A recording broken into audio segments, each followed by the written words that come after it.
Welcome to Discovering Spain Wildlife, Culture, and Travel Insights. I'm Mike. And I'm Sarah. Today we're doing a deep dive into something really quite specific but fascinating, the brown bears in Spain. That's right.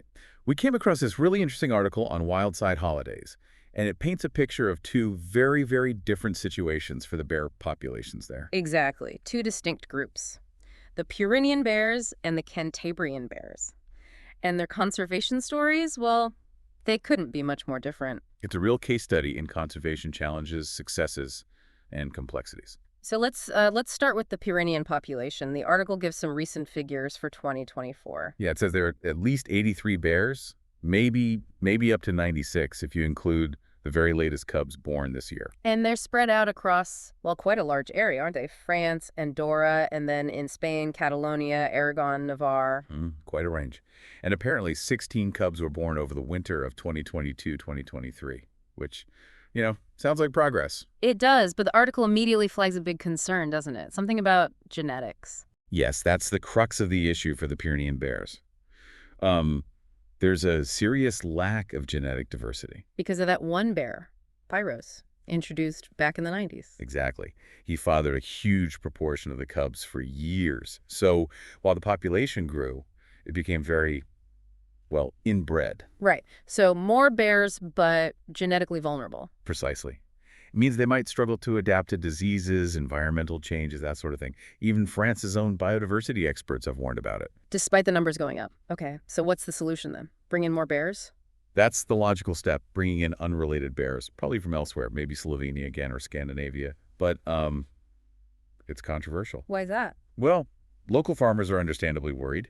More bears could mean more potential attacks on their livestock, sheep mainly. Ah, okay. So it's that classic conflict conservation versus local livelihoods. It really is a very tricky balancing act in the Pyrenees. Okay, let's switch gears then. The Cantabrian bears.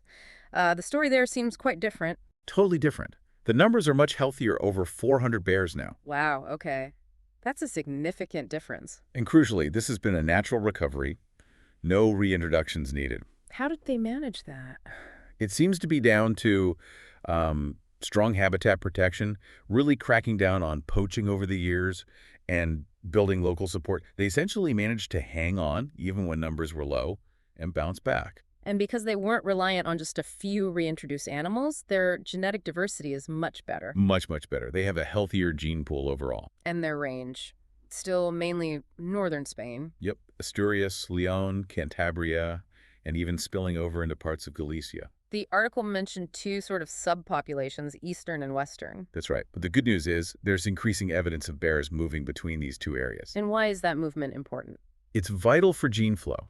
It stops the two groups becoming isolated and potentially facing their own smaller-scale genetic issues down the line. It keeps the whole population robust. So it connects back to that idea of wildlife corridors, making sure animals can actually move around the landscape. Exactly. Maintaining those connections is key for the Cantabrian bears' long-term health. Okay, so if we were to sum up the key differences, we've got population size, obviously, huge gap. Yep. Then origin reintroduced versus native stock. Which directly impacts the genetic diversity low in the Pyrenees, higher in Cantabria. And that shapes the conservation focus, right? Genetic rescue needed in the Pyrenees, habitat connectivity in Cantabria. And it sounds like the human conflict issue is maybe a bit more intense in the Pyrenees, too. Potentially, yes. Perhaps because of the reintroduction history, and maybe the landscape is tougher for coexistence there. It really highlights that conservation isn't just about counting animals. It's so much more complex. Absolutely. The genetics, the human dimension, the landscape connectivity, it all plays a part. So looking ahead, what's the outlook? The article mentioned cooperation. Yeah, for the Pyrenees, because the bears cross borders between France, Spain, and Andorra, international cooperation is just essential. They need a joined-up plan. Especially if they do decide to bring in more bears. Definitely. And for the Cantabrian population, the focus needs to stay on protecting those habitats and the corridors that let the bears move freely.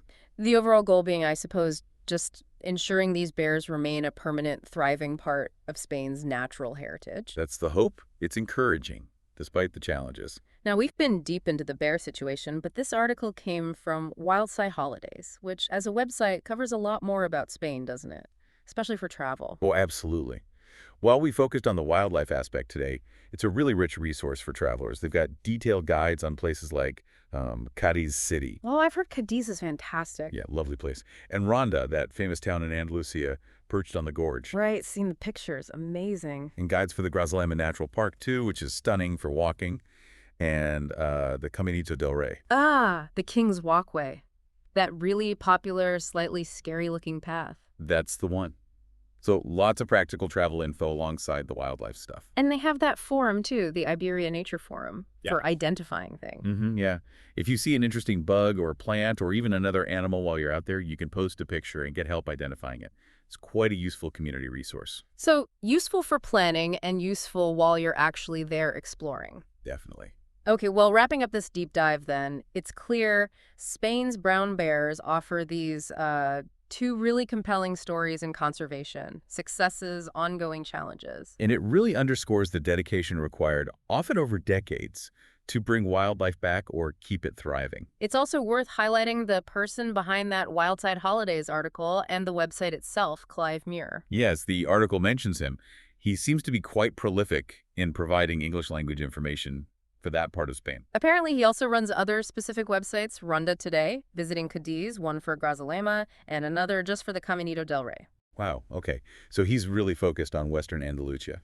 Seems like it. It's that kind of, detailed local knowledge that can make such a difference when you're planning a trip. For sure. Having insights from someone clearly passionate about the area. So for any listeners planning a trip, especially to Andalusia, those resources, Wildside Holidays, Ronda Today, Visiting Cadiz, and the Caminito del Rey site sound like they'd be well worth checking out. Definitely a good starting point for digging into the wildlife, culture, and travel practicalities of that beautiful region of Spain.